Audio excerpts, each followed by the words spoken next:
कल जो उड़ीसा में हुआ, जिस तरह से हमारे लोग गाड़ियां तोड़ी गई, मथुरा में जिस तरह पथराव किया गया, ये तो हम लोगों को सहना ही पड़ेगा, क्योंकि जब हम अपने लोगों के अधिकारों की रक्षा की बात करेंगे तो ये सामंती व्यवस्था में बैठे लोगों को अच्छा नहीं लगे। 10 तारीख को सभी प्रदेश मुख्यालयों पे हमारे साथी भी सुने, क्योंकि अभी हम लोगों ने तय किया था, तो हम अपने साथियों को भी भीम आर्मी आजाद समाज पार्टी के साथियों को कहना चाहते हैं कि उनको भी प्रदेश मुख्यालय पे जो है एक मजबूत उपस्थिति अपनी दर्ज करा दी है कि अब हम इन अन्याय पे चुप नहीं रहेंगे। ये कौन सा अमृतकाल है कि दूसरे की आस्था नहीं है और हमारी आस्था है। हम डरने के लिए थोड़े काम कर रहे हैं। अगर अपने लिए जी रहे होते तो कहीं छिपके बैठते लोहे के बॉक्स में। हम सड़कों पे इसलिए हैं, सबके बीच में इसलिए जाते हैं कि भाई हमें अपने लोगों को, सोए हुए लोगों को जगाना है।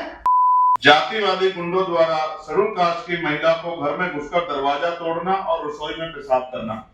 और आपने ये घटनाएं मध्य प्रदेश में भी सुनी होगी कि आदिवासियों के, दलितों के सर पर पेशाब करने की घटनाएं सामने आई। कासगंज में शेड्यूल कास्ट की 2 बच्चों का अपहरण और छोटी बच्ची की हत्या। कानपुर में विक्की वाल्मीकि को पुलिस द्वारा बर्बरता से पीटा गया, रीढ़ की हड्डी तक तोड़ दी गई। आगरा कबीर पुलिस चौकी में केदार सिंह सविता की मौत। अयोध्या 60 वर्षीय दलित ध्रुव कुमार पासी की लोहे की रोड से पीट कर हत्या। वाराणसी नीट की तैयारी कर रही बिहार के सासाराम जिले की छात्रा स्नेहा सिंह कुशवाहा की हत्या और पुलिस ने परिवार को डेड बॉडी भी नहीं दी, अपनी मर्जी से जला दिया और बाद में मुकदमा दर्ज किया और अभी तक भी मुख्य आरोपी को गिरफ्तार नहीं किया। गोरखपुर में 2 वाल्मीकि बच्चों का गला रेतकर हत्या। जालौन में शेड्यूल कास्ट की बच्ची का शव तालाब में मिला, परिवार ने दुष्कर्म हत्या का आरोप लगाया। संभल में पुलिस चौकी के अंदर इरफान की संदिग्ध मौत और परिवार ने पुलिस के ऊपर हत्या का आरोप लगाया। तो भाई सरकारी योजनाओं का फायदा तो तब लेंगे जब जिंदा रहेंगे। आप एनसीआरबी का डाटा देखो और ये डाटा देख के डर लगता है कल किसकी कहां से क्या खबर आ जाए। ये कैसा अमृतकाल है जिसमें बेटियां सुरक्षित नहीं, महिलाएं सुरक्षित नहीं, नौजवान सुरक्षित नहीं, बुजुर्ग जो है वो सुरक्षित नहीं है। जालौन में एक जो विद्यालय चलाते थे शेड्यूल कास्ट के का एक व्यक्ति, उनकी गला आप देखोगे डरावनी तस्वीर थी, ये हिस्सा नहीं था और अभी तक पुलिस घटना नहीं खोल पाई। ये योजनाओं का लाभ लेना हो या सम्मान की बातें करना हो, कहीं ना कहीं दिखावा महसूस होती है जब हम लोगों की जीवन रक्षा भी, और ये तब है जब पुलिस व्यवस्था है, इंटेलिजेंस है, अर्धसैनिक बल है, आर्मी सब कुछ हम पे है। तो बाहर की रक्षा तो ठीक है बॉर्डर की, लेकिन अंदरूनी रक्षा कैसे करेगी सरकार, इसका मतलब इच्छा शक्ति नहीं। राजस्थान के झुंझुनू में दलित युवक को पानी का मटके से पानी पी लेने पर पीट कर मारा गया। धौलपुर में सफाई कर्मचारी संघ के प्रदेश अध्यक्ष मोहन सिंह थनवार की संदिग्ध हत्या। बाड़मेर में दलित युवक को पेट से उल्टा लटकाकर पीटा गया। मध्य प्रदेश में आप वैसे तो धार्मिक तौर पे देश बहुत आगे निकल गया, लेकिन पटेल समाज की हमारी एक बच्ची जो कथावाचक थी उसको भी मना कर दिया कि वो कथा नहीं कर सकती है क्योंकि वो पिछड़े वर्ग से पटेल समाज से आती है। छतरपुर में दलित युवक को मंदिर के प्रसाद चढ़ाने पर उसे समाज से निकाल दिया गया। ये ठेकेदार कौन है भाई जो समाज से निकाल देते हैं? या तो संविधान कहता है कि कोई किसी को निकाल नहीं सकता और कोई किसी के साथ ऐसा अपराध करेगा तो फिर सजा मिलेगी, तो सजा मिलने के बाद उन्हीं को घर छोड़ के भागना पड़ता है जिनको निकाला गया। अशोकनगर में आदिवासियों को न्यायालय परिसर में जबरन उठाने की घटना। खुद न्यायाधीश ने कहा कि हमारे सामने ऐसा हो रहा है तो बाद में क्या होगा। ये उदाहरण मैंने आपके सामने रखे कि आपको पता लगे। मीडिया बंधु को वैसा तो पता है, लेकिन वो बेचारे अपना काम पर तो रिपोर्टिंग करते हैं और उसको उठाने काम हमारा। बिहार पूर्णिया में धानुक समाज की नाबालिग बेटी के साथ गैंगरेप और हत्या। झारखंड में दलित शिक्षक संजय दास की दिन दहाड़े हत्या। गुजरात में खटीक समाज की बेटी को स्कूल की फीस ना भरने पर टॉयलेट के सामने खड़ा किया, जिससे अपमानित होकर उसने आत्महत्या कर ली। तमिलनाडु में शिवगंगा दलित युवक को बुलेट चलाने पर ऊंची जाति के लोगों को नागवार गुजरा, उसके हाथ काट दिए गए। कहते हैं कानून के हाथ लंबे हैं, लेकिन यहाँ तो बुलेट चलाने पे हाथ काटे जा रहे हैं। ये 75 साल बाद हम लोग जो हैं अमृत काल में है, इसकी बधाई मैं आप लोगों को भी देता हूं।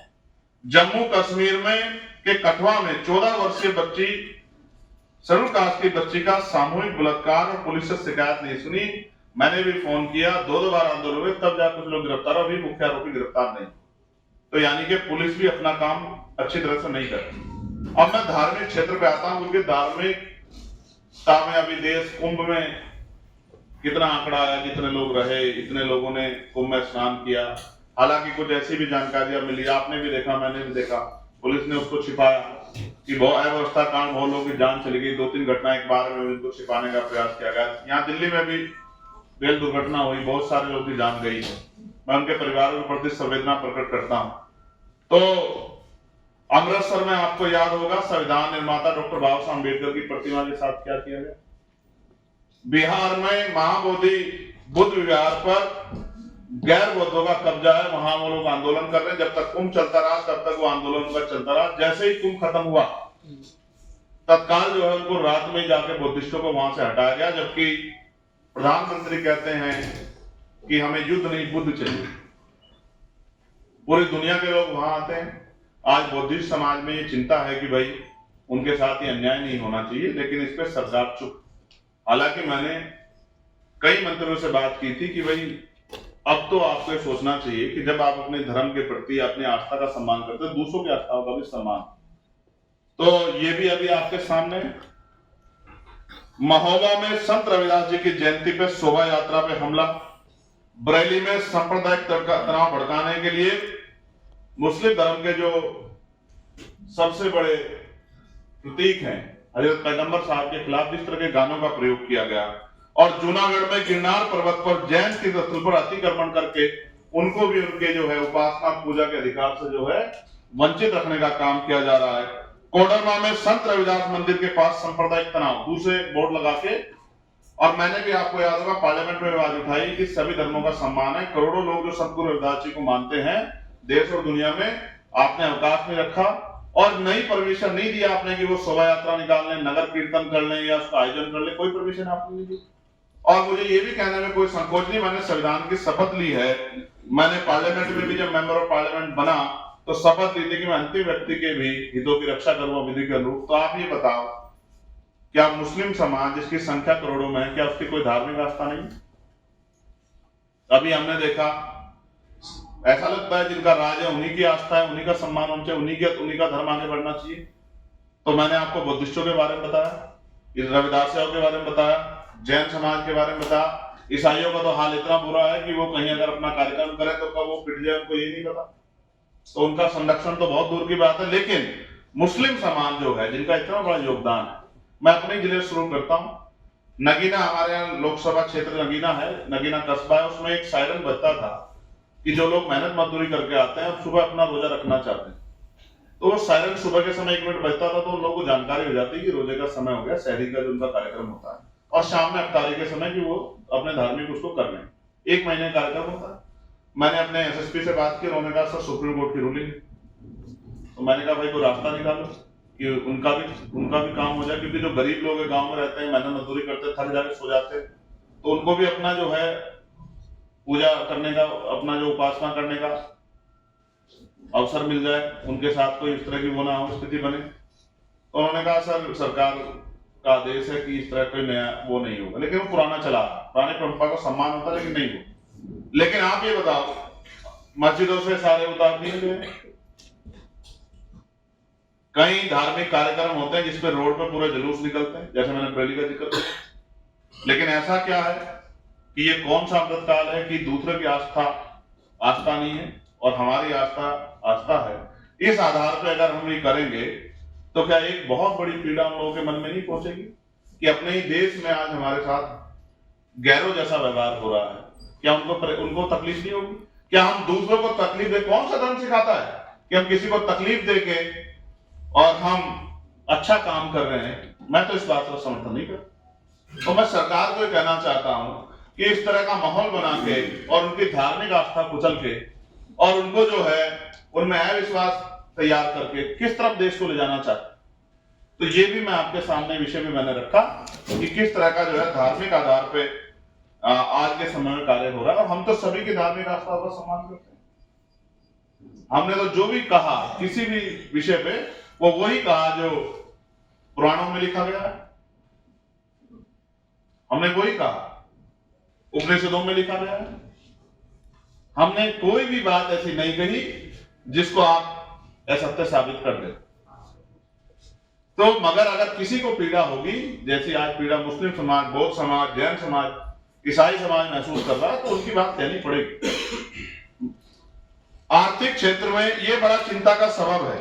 आपने देखा किस तरह निजीकरण हो रहा है, सरकारी नौकरियां बिल्कुल जीरो हो जा रही, और इसकी चिंता तो सभी वर्गों में है, दलित पिछड़ों के अलावा भी, आदिवासियों के अलावा भी सभी वर्गों में, सामान्य जाति के लोगों में इसकी चिंता है कि उनका बच्चा कभी सरकारी नौकरी नहीं पा पाएगा क्योंकि वो रास्ते बंद हो गए। तो उसके बाद लोन नहीं मिल रहा। प्राइवेट सेक्टर में क्या बुरा हाल है, देखो शेयर मार्केट कहां गिरी इस बार, कितना बुरा हाल हो गया व्यापारी लोगों का भी। लेकिन एक जो है, पुरानी सरकारों ने पट्टा जमीन दी थी खेती करने के लिए, जिनसे अपने परिवार का पालन कर लिया जाए। लेकिन अब वो जमीन भी जो है, कई जगह पे तो पहले ही कब्जा नहीं कर पाए, सामंतियों ने कब्जा नहीं करने दिया। कई जगह पर कब्जा मिल भी गया तो दूसरे कागज बना के अधिकारियों के जरिए डरा धमका के वो जमीनें छीन ली। और अब कई जगह पे तो सरकार खाली करा दी।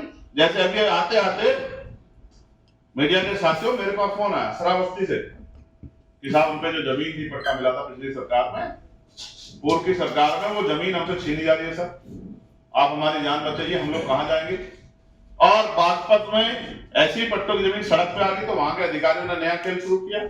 उन्होंने कहा भाई अब ये जमीन जो है ये हाईवे किनारे आ गई, तो अब आप कहीं पीछे जमीन आपको देंगे, अब इसको छोड़ो। जिस जमीन को 40-50 साल में तैयार करके रहने योग्य बनाया, आज उसको छोड़ो, क्योंकि आप है कौन उस जमीन पर रहने वाले, आपको तो कोई अधिकार नहीं होना चाहिए। तो मैं और मेरे साथियों में ये चिंता है, नौकरी नहीं है, रोजगार नहीं है, जमीनें छीनी जा रही हैं, ना कोई जियो है ना कोई ऑर्डर है, बस जिसकी लाठी उसकी भैंस हो गई है।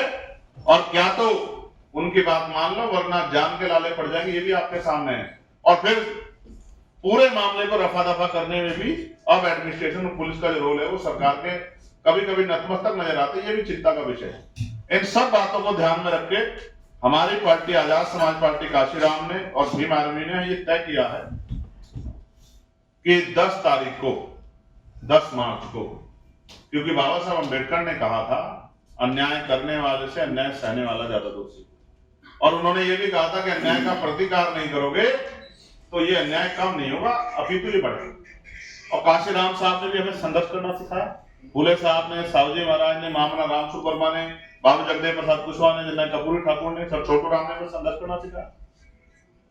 तो हमने और हमारी पार्टी ने तय किया है कि 10 मार्च को उत्तर प्रदेश में, उत्तराखंड में, हरियाणा में, राजस्थान में, मध्य प्रदेश में, दिल्ली में, उड़ीसा में, झारखंड में, छत्तीसगढ़ में, बिहार में, महाराष्ट्र में, जहां जहां मुख्यतः सभी जगह पे पार्टी का काम है, संगठन काम है, सभी प्रदेश मुख्यालयों पे महामहिम राष्ट्रपति जी के नाम, राज्यपाल जी के को ज्ञापन जो है हमारी पार्टी देगी। और संघर्ष करके जितने जितने विषय उनके प्रदेश में 1-2 महीने के अंदर, ये भी सैकड़ों में होंगे, वो वहां के डीजीपी को भी, चीफ सेक्रेटरी को भी अवगत कराएंगे कि भाई इन लोगों की जान की रक्षा करो, इनको न्याय दो। और ये जो धार्मिक उत्पीड़न आप लोग कर रहे हो, जातिगत आधार पे जो अन्याय हो रहा है, इसको बंद करो और आर्थिक आधार पे इनके सशक्तिकरण के बारे में सोचो। क्योंकि अगर 75 साल बाद भी लोग बाग रहने के लिए घर नहीं है, ये प्रधानमंत्री आवास योजना चल रही है, ये क्यों चल रही है? क्योंकि लोगों का घर नहीं। आजादी के 75 साल जिन्होंने बिना छत के गुजार दिए हैं, अब वो योजना बड़ी अच्छी है, लेकिन खामी देखे क्या है? उन्होंने कहा मोटरसाइकिल अगर किसी के पास होगी तो लाभ नहीं मिलेगा। तो अगर किसी ने मोटरसाइकिल लिए, अब आप सोचो किसी ने अपने चलाने के लिए टूटी फूटी मोटरसाइकिल, जो गांव में सब जगह तो अभी व्यवस्था नहीं आता है आपकी, तो कोई 5-7-10 हजार में कोई मोटरसाइकिल ले ली कि भाई देर सवेर हो जाए, तो वो भी गया। और जिसका एक भी दीवार अगर ईंटों की है, भाई सरकार की योजना का तो पता नहीं, लेकिन लोगों ने मेहनत करके लगा दी, और ऊपर तिरपाल पड़ी है, छप्पर पड़ा है, तो वो भी योजना से बाहर गया। तो इस योजना में खामियां कई हैं। मैं प्रधानमंत्री जी से आग्रह करूंगा कि इस योजना में खामियों में बदलाव करें और इसको समझें कि गरीबी क्या होती है। वो भी गरीब है जिसके घर पे तिरपाल, भाई जिसकी पक्की छत नहीं है उसको इस योजना का लाभ मिलना चाहिए। तो ये आजाद भारत के अमृत काल की जो भाजपा की केंद्र की सरकार कह रही है, स्टेटों की सरकार में अन्याय है। और बाकी कल जो उड़ीसा में हुआ, जिस तरह से हमारे लोग गाड़ियां तोड़ी गई, मथुरा में जिस तरह पथराव किया गया, ये तो हम लोगों को सहना ही पड़ेगा, क्योंकि जब हम अपने लोगों के अधिकारों की रक्षा की बात करेंगे तो ये सामंती व्यवस्था में बैठे लोगों को अच्छा नहीं लगेगा। वो हमारा मनोबल गिराने के लिए सब चीजें करेंगे, इनसे हम लोग डरने वाले नहीं। और हम कैसे डर जाए, हम लोगों ने गोली खाई बनी, हम डरने के लिए थोड़े काम कर रहे हैं। अगर अपने लिए जी रहे होते तो कहीं छिपके बैठते लोहे के बॉक्स में। हम सड़कों पर इसलिए हैं, सबके बीच में इसलिए जाते हैं कि भाई हमें अपने लोगों को, सोए हुए लोगों को जगाना है और भाईचारा बना के इन लोगों को राजनीतिक शक्ति इनके हाथ में देनी है।